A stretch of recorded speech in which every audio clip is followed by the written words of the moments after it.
Greetings and salutations, listener, and welcome to another edition of the Coco and Daltz podcast. We're real people, and we do real reviews. I'm not Coco. And I'm not Daltz. Why are you laughing? I'm trying to be professional to the utmost here with my intro. Are you? You see, you're really good at the summaries, so I got to be good at something. You're good at everything. I'm good at sitting here, like, just being next to you. That's all I am. I'm just like the guy, and you're the beauty and the brains. You're eating cookies, and I'm doing everything. Exactly. Hey, Coco, what are we talking about? What did we just watch this very day? Today, we watched Tom Clancy's Without Remorse because it was released today. It's on Where? It's on Amazon Prime Video. Oh, it's an hour and 49 minutes. It's an adaptation of a Tom Clancy novel called Without Remorse. Is that what it's called? Yeah. Okay. So it stars Michael B. Jordan as a Navy SEAL. Could they not get Michael A. Jordan? They had to go to the B-list guy. Oh, is he B-list though? I don't know. That was a joke that didn't really work. Oh, okay. Sorry about that. Sorry, I'll just sit back over here in the corner. With your cookies. Yes. So Michael B. Jordan is a Navy SEAL, and after his team does a job, I guess, a mission in Syria, they come back to the States, and one by one, they start getting picked off. And unfortunately, Michael B. Jordan's wife, his pregnant wife, is shot and killed in their bed. He survives the attack. Because of course. So it turns out that the Russians are behind the attack. Russians? What? I know. I thought they were good guys now because it's not the Cold War anymore. The Russians are behind the attack. So Defense Secretary Clay, played by Guy Pearce, and like a CIA underdirector played by Jamie Bell. His name is Ritter in the movie. They kind of authorize a mission to go into Russia to extract the one guy who survived the assassination attempt on Michael B. Jordan's character. Of course, the extraction attempt goes wrong because it turns out it's a conspiracy Set up, frame up, and I don't think I can say much more without giving it away, although later I fully plan to discuss who the bad guy is, so we will tell you when we're about to discuss that person so that you can turn it off if you do not want spoilers. I want to say the commanding officer of the SEAL team is played by Jodie Turner-Smith. So she's also a main character in this. Those are pretty much your four main characters right there. Right. So that's How'd I do, Daltz? Is that a pretty good summary? Do you have anything to add? Your summaries rock. They really do. My summaries tend not to be summaries at all, and then we end up talking about the summary like later on. And then you try to help me out in your diplomatic fashion by not criticizing my summary, but then actually repeating a summary that's better right after that. So I'm only good at the summary if it's not a movie called The Devil All the Time, in which I spend like 45 minutes trying to reconstruct the plot because it's so asinine. Well, here's the thing. I probably could have done the summary for this one because it's like good guy has people he loves killed by bad guys. Good guy goes to seek revenge against bad guys. Yeah, that's pretty much it. It's a conspiracy movie dressed up as a revenge thriller. It's like Charles Bronson meets, I don't know, some kind of conspiracy theory movie. Okay, so what do you think of Tom Clancy's Without Remorse then? So I would say that, listener, we go into these movies with very open minds in many cases. No, we don't. Okay. So we try to? I do. You're just like, she wants to watch this movie, so fine, I'll do this and hopefully I'll get some action later. Yeah, that's actually true. But I think that creatively and artistically, we go into it thinking, maybe this will be all right. Because why I'm saying this is that the critics are really heavily slagging this one. And I tried not to pay attention to that, but it's hard not to when your Twitter feed is lighting up with such headlines as Without Remorse can be clear and present danger to Michael B. Jordan's career, for example. I think that's a bit heavy-handed. Right. But and some of the other ones I'm reading, the New York Post says, Tom Clancy's Without Remorse, I watched it I have remorse. So I think the number one rule of movies, Hollywood, if you're listening, don't open the door to critics turning your movie title into an easy slam of your movie. So is that what you're going to do then? Is that what you're saying? No.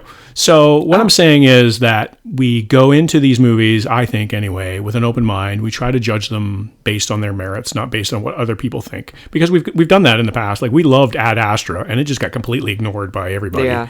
And it's not like we're loving like the Bugs Bunny movie or something like that. You know, like we like the movies we like are actually pretty good movies. It's just different. So anyway, that's a long way of saying that I went into this movie with an open mind, but knowing it was probably going to be formulaic, and I came out of it actually liking the movie. Wow! So I had, maybe it's because I had low expectations. Yeah, that's always better when you aren't disappointed, right? Because you started from a place of disappointment. Yeah, and there are all sorts of holes in this movie. Oh, there yeah. are all sorts of laughable moments, and there are all yeah. sorts of cliches and repetition of other movies that you've seen. But the originality in this movie actually was the originality segments. The segments that were just spectacular to me were the segment at the Dulles Airport where he holds the guy captive in the flaming car. I thought that was really brilliant. I'd never seen anything like that before. The segment where the plane crash into the water, that was really tense and dramatic to me, where they get shot down over Russia. I thought that was really cool. And actually, this wasn't mentioned in some of the other reviews, but the scene where our guy, Michael B. Jordan, tries to escape from his fate, I thought actually that was done well. We were looking at each other as we were taking a break, trying to have dinner, and we're like, how's he going to get out of this? Like he's, all the other good guys have gotten away. He's holding down the fort. How's that going to happen? And I won't spoil too much of it, but I will say that I bought into how he got out of that situation, which I don't usually. Usually it's like, at the last minute, a helicopter comes in and drops a tether line, and our hero escapes with nary a scratch to save the day. And so, like, nothing, I didn't really find a lot of those instances in this movie. I mean, there's all sorts of this genre. There were the bad guys have terrible shots, and the good guys have the best shot. But some of the scenes were really actually pretty interesting to me. Like the sniper scenes were really good. That was dramatic and different. The snipers did have kind of bad shot, though. The snipers had terrible aim, but they're snipers and they're shooting from a building that's 40 feet away. What do you expect? Across the street. They only have like the crosshairs and everything. Right. Like, oh, yeah. Yeah, and the high-powered weapons. And, right. But I thought that scene itself was done really well, and it was done in a way that I hadn't seen before. Mm-hmm. So I'd say that overall, I like this movie a lot more than I thought it was. Now, before I go into more detail, or I thought I would, before I go into more detail, Coco, I want to give you the floor because this is your movie.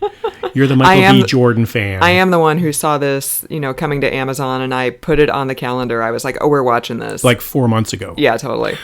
I want to piggyback on what you said about things you haven't seen before. Mm-hmm. There's the scene at the beginning of the movie when the gang of Russians breaks into Michael B. Jordan's house and they assassinate his wife, and he catches them in the act, and he manages to take out a few of them. But one of them gets away. It's the guy they go to Russia to extract, but they do manage to hit each other. So they both shoot each other. They're lying on the floor. They're facing each other. And Michael B. Jordan's character, had been carrying a flashlight, and he drops the flashlight, obviously, when he falls to the ground. And it's a flashlight, so it's kind of spinning in circles on the floor.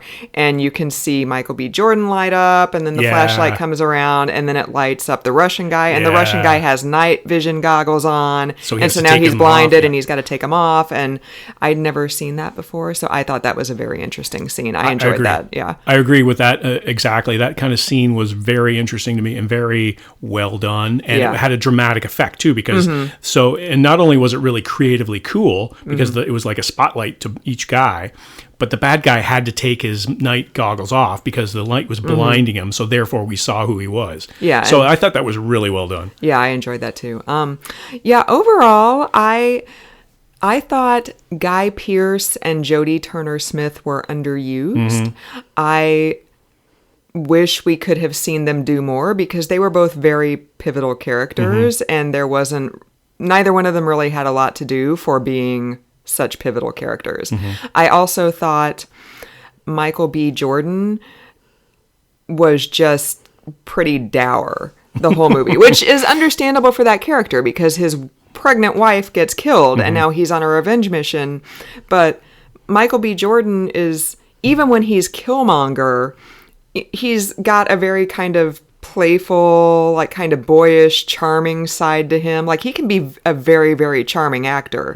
And there was really only one scene in Without Remorse. It's on the plane when they're going to Russia to do the extraction, and Jodie Turner-Smith is sitting there, and he kind of comes up next to her, and, you know, like, he slaps her, but that's not what it was. You know how friends are. They kind of play around with each other, and they ruffle, kind of yeah, thing. like they ruffle their hair and stuff. Like, he was doing that, and that was, like, really the only kind of flash of charming we got from him. Or any kind of personality. Yeah, really. any kind of personality. Yeah. So I wish we could have seen more of that, but I understand the character. But if you're gonna cast Michael B. Jordan, you should also give him more to do than just kind of glower. Although he did kick a whole lot of ass, so this role did demand a certain kind of physicality that, like, he and maybe Chris Hemsworth could play. Right. Because they're both really big buff guys. So it's like, I don't know how many, maybe Chris Evans too. I don't know. So he's got action hero chops for sure. yeah, definitely. I did like Jamie Bell, the sleazy CIA kind of co-director guy. He was fantastic in that. I just wanted to punch him in the face the whole time. So, and you know that a guy is a bad guy or somebody that is distasteful or supposed to be bad for the audience when he is unshaven. right. When he's got a scraggly beard kind of thing, and he's like supposed to be a government guy, and I thought all government guys were kind of clean shaven. But then, speaking of, there were definitely some oddball things, like, for instance, in the initial mission in Aleppo, the Jamie Bell character goes with them on the mission, and, you know, everybody else, they're, like, Navy guys, so they're in fatigues, and he's got his, like, early 90s plaid flannel on underneath his bulletproof vest, and Daltz is just like, WTF, like, you know. Did they want us to know that was his character? Like, he shows up in the scene before that, and he's got the blue plaid shirt on. Right. It's like, that's that guy, and then there he is. Yeah, totally. And meanwhile, everybody else is all like in fatigues and got the the goggles on and trying to be camouflaged, and there's him in this plaid shirt. And then there's one scene where Michael B. Jordan's character is in prison and he's having to beat some guys up because they're coming after him. They're going to kill him in prison. And there's that little kind of hole in the door and somebody opens it and they say, I'm passing a cell phone through to you, you know. And this is just right after a scene where he fought for his life. Right. And so he takes the phone.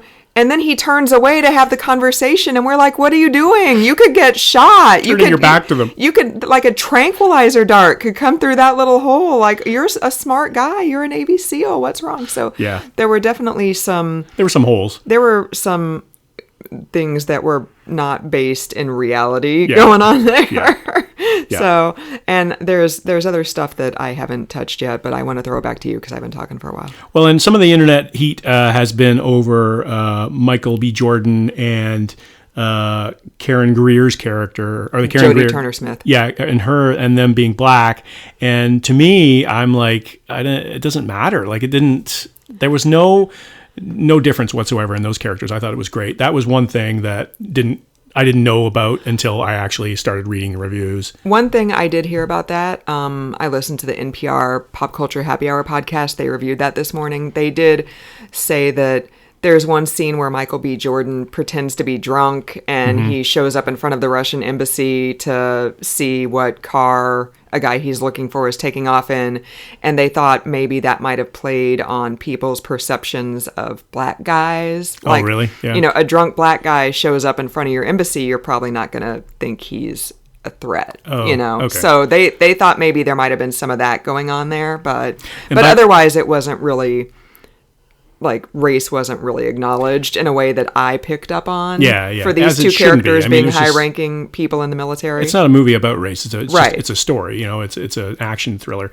And you mentioned that, and I'm glad you mentioned that scene about where he goes. He goes through a lot of preparation for that particular scene where he takes his clothes off, puts them in a bathtub, dumps alcohol on them. Right. And then takes a drink of alcohol, like from a bottle of vodka or whatever it happens to be, and then pours the alcohol all over himself. And then that's when he walks up to the embassy, and he's there for like 3 minutes. And then he comes back and gets in his car and drives away. And I'm thinking, why did you do all that? Like, you didn't even need to. Why did you douse your clothes in alcohol? Vodka? Right. Like, all you had to do was have a couple of drinks and maybe splash a little bit on you. You didn't have. I thought he was going to light him on fire. Like, I was thinking there was some sort of identity thing going on there. Especially when he like blew up the car at Dulles after that. Like, you're in vodka-soaked clothing. Like, you're gonna blow up. Like, so I'm thinking, like, if this is real world stuff, like he does all that, and then he gets in his car and he drives to the airport. Somebody's gonna pull him over. Right. He rolls his window down, and the whole car reeks like vodka. He's a black guy. He's gonna get pulled out of his car. Like, I mean, just like, this is not a real situation whatsoever. Right. So there was all sorts of those kinds of like, why did he do that? And I will say that there's a few instances where things that he does were actually ingenious, and there had like a MacGyver kind of feel to them. Like when he gets into the fight in the prison, when he's stuck in jail, he takes his shirt off, which was an opportunity for you to see him all buff, and he sticks it down the drain so it clogs the drain, and then he turns the water on, and then the water floods out of the sink onto the floor. So when the guys come in to attack him, they're kind of sliding and everything like that, and they don't have the traction. I thought that was actually pretty ingenious. And there's a couple of instances along the way where that was, I don't know if those were borrowed from the book because I haven't read this particular Tom Clancy book, but those seem to me like those are really cool kind of things. Those are not just plain, let's go in and flamethrow the building and leave. You know what I mean? Like, this is there's some thought behind it. So this guy was smart, and he had a lot of good approaches to things, and that's what separates this kind of movie for me from some of the other movies we've watched, where like an Extraction with the big blonde boy, what was his name? Chris Hemsworth, Thor, whatever. Yeah. So like he was just battering guys around, and there wasn't really a lot of tactics there, right? I still don't know how his chiropractor didn't just rip him a new one after he got home to Australia. After he gets hit by like 8 cars in a row, or whatever, totally. And his body is making impressions on buildings and stuff like that. Like, it was kind of barbaric. And so to me, like, the difference between that kind of movie and this kind of movie is that there's a little bit more real world situation. Like, there's a lot more ingenuity and thinking on your feet and that sort of thing. So I like that kind of stuff. I will say that, and the other part that I was going to mention about the plot is that it was a little bit. I kind of lost my train of thought, so I'm going to throw it to you, Coco, and then you can pick it up from there. So for me, I haven't read this book. I honestly haven't read any Tom Clancy books, but I do enjoy movies like this and TV shows like this. And for me, the plot was really easy to figure out. Yeah. Yeah. Like, pretty much after the extraction mission went wrong, I was like, okay, so this is what happened then. I kind of spelled it all out. So I'm not trying to say that I'm any kind of genius. Maybe it was like a really obvious plot, and well, that's the thing. A lot of people, are able to figure it out. But for me, and I typically like I said, movies like this. So maybe it's just because I've seen a whole lot of freaking movies and TV shows like this, and I was able to figure it out. But for me, it was pretty obvious. I agree with that, and that's something that I liked about this movie too. It was very easy to follow, but it wasn't like stupid easy to follow. Right. You had to figure it out a little bit, but if you followed along, it was fine. Like, some of the movies can be, like some of the Mission Impossible movies are just, they're impossible to follow. Like, it's Tom Cruise running away from some bad guys, but some of the bad guys are good guys, and who's that guy? And then it's 3 hours long, and by the end of it, you're like, okay, that was a wild ride. I have no idea what happened, but it was a wild ride. And then some of the other movies are just like Extraction, where it's like, go get a guy, bring him out. Like, it's just way simple, So this, I think, was kind of a, like you said, it was easy to figure out, but it was a good happy medium in between. So do you have anything else to discuss, or can we spoil the movie? Well, there's one other thing too that I want to mention, is that the crew of the guys that he takes with him to Russia, and they parachute in and they get shot down, whatever. One of the guys' names is Hatchet. So I was kind of hoping that maybe you just call me Hatchet from now on. Okay. Because I think that's a really cool name. Okay. It's like, Hatchet, can you pass the sriracha?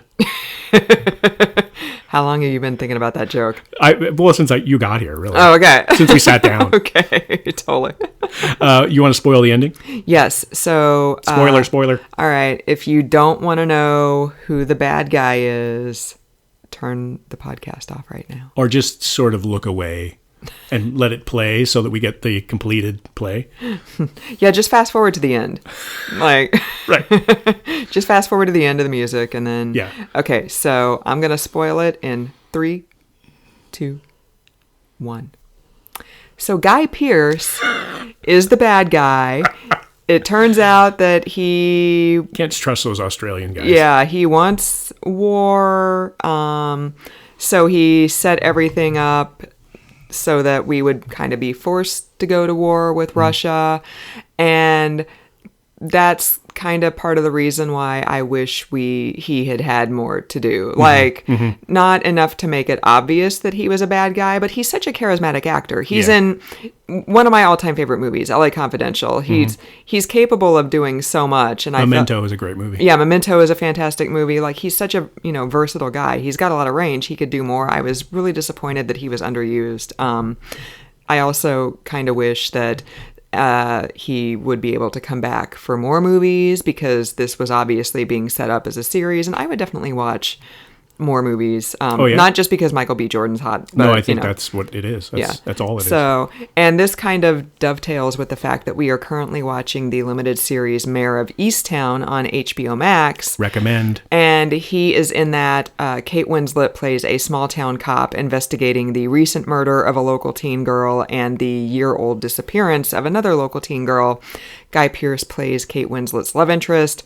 I am positive that with no evidence whatsoever so far, Guy Pearce is probably the murderer, because why else would you have a big name guy just show up to bang Kate Winslet for a couple episodes? And Stranger in Town, too. Stranger in Town also.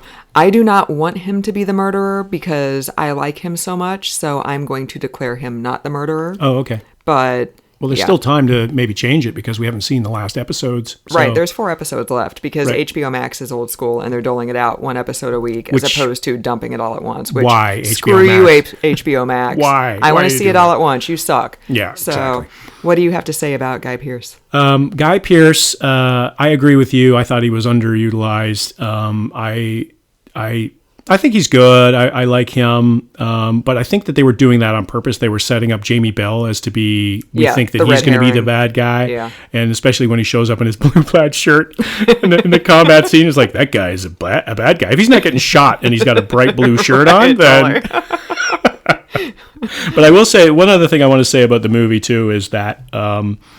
it has been updated from the book. So the book was set in the early 90s, I believe. I believe the book took place in Vietnam. Oh, okay. Yeah. So it was written in the early 90s. Yeah, written in the 90s. Thrown back to Vietnam. And they updated it to be modern day. And I have to tell you that it made no difference whatsoever. Like, it's sort of the same thing as the Wonder Woman 1984 thing. Right. Mm-hmm. It's like there was no modern technology in this movie. There weren't really anything beyond like bullets and guns that were different. Yeah. And there was no sense of why we were even updating it. Like, it could have actually taken place during the Cold War because the Russians are the bad guys. So there's not really, to me, it didn't make any sense to make it in modern day. Like, I don't know why they did that. Was it the sets were cheaper, or the cars, they just go out and get a real car instead of having to go get a 1995 Chevy Malibu or something like that? Like, right. Or instead of like an El Camino from the 70s if it's Vietnam. Or what are they driving in Vietnam in the early 70s? Yeah, El Caminos. Okay. All El Caminos all the time. All right. So that was one of the things I wanted to mention is that, it seemed nonsensical to update it to modern times. It's supposed to be 2019, I guess, is the one scene where we see the gravestones, and it's like, it didn't really feel like that at all to me. And I died a little when Michael B. Jordan's wife's headstone said she was born in 91. I was like, oh, I was a freshman in high school in 91. Oh my God. That's a long time ago for some people. Yeah, totes. So 26 letters. What's your grade, Coco? I'd give it like a C+. Yeah? Yeah. I enjoyed it. I could have enjoyed it more. It was for the cast and for assumedly, which is probably not a word, presumably, there we go, the source material. I didn't love it, but I didn't hate it. It was fine. I'm glad it was only an hour and 49 minutes long, So would you recommend somebody watch it or no? I would, simply because I did enjoy it enough that it was, like I said, very clearly being set up for sequels, and I will definitely watch the sequels, especially because there's a scene in the middle of the credits where Michael B. Jordan and Jamie Bell meet again, and he pitches the idea of sort of like an extrajudicial assassin team going around the world and kicking ass, and he wants to call it Rainbow. And Tom Clancy wrote a book called Rainbow Six. So I think we've got there's a franchise coming at us. It's so. Jack Ryan and John Clark, and that's the franchises for Tom Clancy. I wonder if I thought maybe Rainbow was like John Clark's middle name or something like that. Right. He's kicking ass and taking names. His middle name is Rainbow. That's why he's so mean. I mean, born in 88, he allegedly was. So you never know. I mean, crazy 80s names going on. He had to fight his way through primary school because everybody was picking on him because his middle name was Rainbow. I would give this probably, I don't know, 6.5, 7. Like, wow. I was entertained. And like I said before, some of the set pieces I really liked. And and there was enough originality in this, that enough cleverness that it stood out to me. Whereas a lot of these movies, you're just like, yeah, explosions. Oh, guy gets out of an impossible situation. Sometimes you just need some explosions. Sometimes you need explosions, and I think this is a good explosions movie. Yeah. I think this is a good, this is one of the better ones that we've seen in a while. And I don't know if that's like low bar, we're over the low bar right now, but. Right, we're like 15 months into like being trapped inside our house, and we've seen so much. Yeah. I think the Roger Ebert review of this, I only saw like a little blurb, but it said the plot was indecipherable. And I was like, I didn't really think so. I thought the plot was pretty easy to figure out. Yeah, so me once too. Again, you and I we're ahead of our time. Kind of going against the grain. You mean RogerEbert.com. Yeah, right. Yeah, not the ghost of Roger Ebert came back just to slag this movie off. That would be something he would do. It's like the Sam Kinison sketch where, it's like, you're dead, you think you're going to heaven. You're like, all right, this is pretty good. And then suddenly No. All right. Yeah, we don't want to talk about that. We'll stop there. Yeah, that was another thing we watched. So we're really running long here. Anything else to talk about in terms of Jack? No, what is it? What's it called? Tom Clancy's Without Remorse. Yeah, thank you. His name is in the title. It's got to be in there. Yeah. You can't even say the title, so I think we need to just wrap this up. Right. All right. So thanks for listening. You can find us on all your major podcast platforms, wherever you listen to your favorite podcasts. For another episode, I'm Not Daltz. And I'm Not Coco.